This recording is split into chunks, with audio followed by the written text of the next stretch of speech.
जय हिंद दोस्तों। मेरे चैनल प्रदीप एच डॉट पर आज आपका स्वागत है।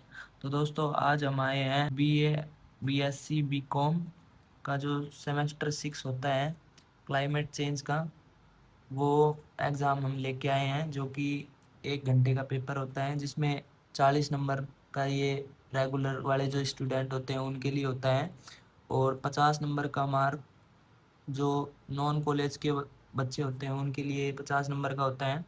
तो उनके लिए क्लाइमेट चेंज का ये हम क्वेश्चन पेपर लेके आ चुके हैं, और इस क्वेश्चन पेपर में मैं आपको बताऊंगा कि कैसे कैसे क्वेश्चन आते हैं, जो कि आप अपने जो छठा सेमेस्टर है उसमें आप अपना अच्छा स्कोर करके आ सकते हो। तो ये आप देख सकते हो कि ये पेपर बीए बीएससी और बीकॉम तीनों के लिए होने वाला है, और जो रेगुलर और नॉन कॉलेज के जो बच्चे हैं, नॉन कॉलेज के जो बच्चे हैं उनके लिए भी ये होने वाला है। ठीक है, और ये आप पढ़ सकते हो। अब अपन क्वेश्चन पेपर को स्टार्ट करते हैं, और जिन भी भाइयों के जितने क्वेश्चन सही निकलते हैं वो कमेंट में अपने आंसर ज़रूर बता के जाना कि कितने क्वेश्चन उसके ठीक हुए हैं। और सबसे पहले जो जलवायु परिवर्तन का जो क्वेश्चन है, वो सबसे पहले कुछ ये होने वाला है कि जलवायु परिवर्तन से सबसे अधिक प्रभावित क्षेत्र कौन सा होता है। तो इससे प्रभावित होने वाला क्षेत्र कृषि है, जो कि प्रभावित होता है, ठीक है, सबसे ज़्यादा। फिर दूसरा हमारा क्वेश्चन होने वाला है कि लू क्या है। लू, तो चरम जलवायु घटना लू होती है, ठीक है। इसका सही आंसर ये होगा, ए ऑप्शन। उसके बाद जो तीसरा क्वेश्चन है, निम्न में से कौन सा नवीकरणीय ऊर्जा स्रोत है। इसमें आपका जो सबसे ठीक आंसर होगा वो सौर ऊर्जा होगा, ठीक है। सीएफसी मुख्य रूप से किसके लिए जिम्मेदार है, ये होगा इसका सही आंसर ओजोन परत का क्षय, ठीक है। पांचवा क्वेश्चन अपना होने वाला है, पृथ्वी को ऊर्जा मुख्य रूप से कहाँ से मिलती है। तो इसका सही आंसर होगा बी, जो कि सूर्य से मिलती है ऊर्जा, ठीक है। और उसके बाद जो अपना छठा क्वेश्चन है, वो जलवायु शमन का उपाय कौन सा होता है। तो इसका सही आंसर होगा वनीकरण, ठीक है। उसके बाद जो अपना सातवां क्वेश्चन है, बाढ़ और सूखा किसके प्रभाव हैं, जलवायु परिवर्तन के। तो इसका सही आंसर होगा जलवायु परिवर्तन। जो आप देख सकते हो, प्रकाश संश्लेषण के लिए कौन सी गैस आवश्यक है। आठवां क्वेश्चन ये है अपना, जो कि आप बता सकते हो कार्बन डाइऑक्साइड, ठीक है। और नौवां क्वेश्चन हमारा है, अधिक पेड़ लगाने से क्या लाभ होता है, क्योंकि वे CO2 को अवशोषित कर लेते हैं। हम जितने ज़्यादा अधिक पेड़ लगाएंगे वो CO2 गैस को अवशोषित करेंगे। जो हमारा 10वां क्वेश्चन है, वो है जलवायु परिवर्तन खाद्य सुरक्षा को कैसे प्रभावित करता है। तो इसका सही आंसर होने वाला है बाढ़ और सूखा इसके प्रभाव हैं, ठीक है। यदि जलवायु परिवर्तन खाद्य सुरक्षा को प्रभावित करेंगे तो वो इन कारणों से जरूर प्रभावित होगा, बाढ़ और सूखा इसके प्रभाव हैं, ठीक है। जो हमारा 11वां क्वेश्चन है, वो है ग्रीन हाउस प्रभाव किस कारण होता है। ग्रीन हाउस प्रभाव किस कारण होता है। बा इसका सही आंसर होने वाला है b, b option, greenhouse गैसों द्वारा ऊष्मा का अवशोषण, ठीक है। उसके बाद हमारा जो 12वां क्वेश्चन है, वो कुछ ये है, कौन सा अंतर्राष्ट्रीय समझौता वैश्विक तापमान वृद्धि को 2 डिग्री सेल्सियस से कम रखने का लक्ष्य रखता है। तो इसका जो सही आंसर होगा वो पेरिस समझौता होगा, जो कि आपको पेरिस समझौता करके आना है, ठीक है। उसके बाद जो हमारा 13वां क्वेश्चन है, वनों की कटाई जलवायु परिवर्तन में योगदान देती है, क्योंकि वनों की कटाई जलवायु परिवर्तन में योगदान देती है क्योंकि यह कार्बन अवशोषण कम करती है। जितने ज़्यादा हम पेड़ काटेंगे तो यह परिवर्तन जरूर लाएगी, तो यह कार्बन अवशोषण कम करती है, ठीक है। उसके बाद हमारा जो 14वां क्वेश्चन है, वो ये है, कौन सा नवीकरणीय ऊर्जा स्रोत जलवायु परिवर्तन के प्रभावों को कम करने में मदद करता है। तो इसका सही ऑप्शन होगा सौर ऊर्जा, जो कि यही सबको करना है। उसके बाद जो हमारा 15वां क्वेश्चन है, निम्नलिखित में से कौन सा जलवायु परिवर्तन का प्रभाव नहीं है।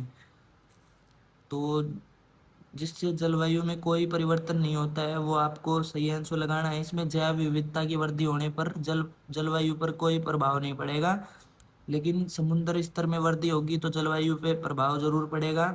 उसके बाद ग्लेशियर का जो पिघलना होता है उसके कारण भी जलवायु को परिवर्तन आ सकते हैं, और चरम मौसम की घटनाएं हैं उससे भी जलवायु में परिवर्तन आते हैं। तो उसके बाद हमारा जो 16वां क्वेश्चन है वो कुछ ये होने वाला है। 16वां क्वेश्चन, किस गैस की वैश्विक उष्मीकरण क्षमता सबसे अधिक है। तो इसमें सबसे अधिक होगी N2O की, ठीक है, N2O की सबसे अधिक होगी। उसके बाद हमारा जो क्योटो प्रोटोकॉल किस वर्ष में हस्ताक्षरित हुआ। तो इसका सही ऑप्शन होगा 1997। 1997 में यह हस्ताक्षरित हुआ था क्योटो प्रोटोकॉल। उसके बाद है पेरिस समझौता तापमान वृद्धि को खालिस्तान से कम रखने का लक्ष्य रखता है। इसका सही ऑप्शन आएगा 1.5 डिग्री सेल्सियस, ठीक है, इसका ये सही ऑप्शन होगा और सभी को ये ऑप्शन लगा के आना है। और उसके बाद 19वां क्वेश्चन हमारा, निम्नलिखित में से कौन सा जलवायु परिवर्तन प्रत्यक्ष प्रभाव है। परिवर्तन का प्रत्यक्ष प्रभाव है ग्लेशियर का पिघलना, तो ये हमारा बिल्कुल सही आंसर होगा, ठीक है।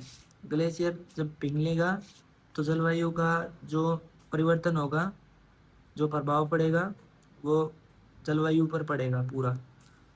समुद्र स्तर में वृद्धि किस कारणों से होती है। 20वां क्वेश्चन हमारा ये है।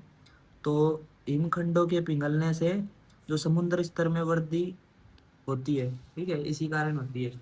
जो हमारा 21वां क्वेश्चन है वो कुछ ये होने वाला है।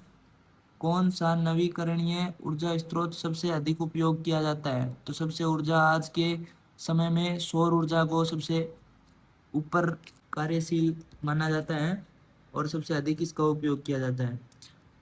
उसके बाद है 22वां क्वेश्चन, कौन सा जीवाश्म ईंधन सबसे अधिक CO2 उत्सर्जन करता है।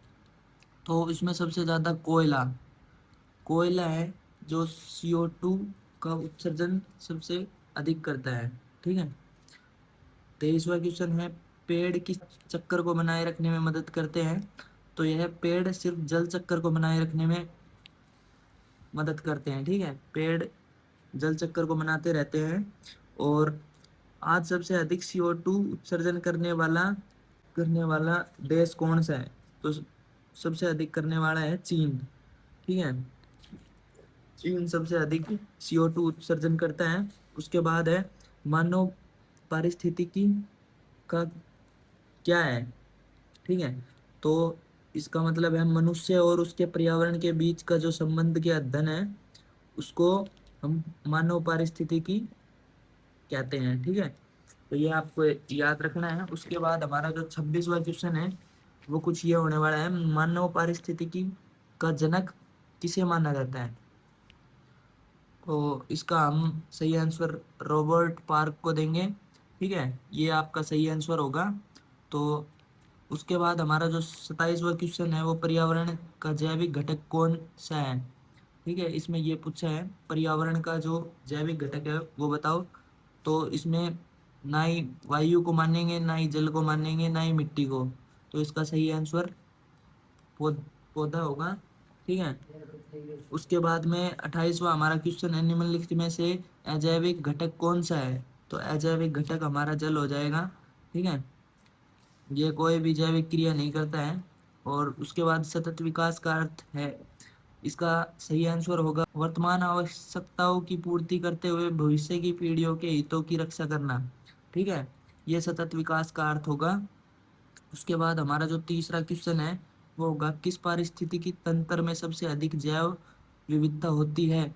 तो इसका सही आंसर उष्णकटिबंधीय वर्षा वन होगा, क्योंकि यहाँ सबसे ज़्यादा अधिक जो व्यक्ति हैं वो सबसे ज़्यादा यहाँ पे ही रहते हैं। उसके बाद हमारा जो 31वां क्वेश्चन है वो ग्लोबल वार्मिंग का मुख्य कारण क्या है।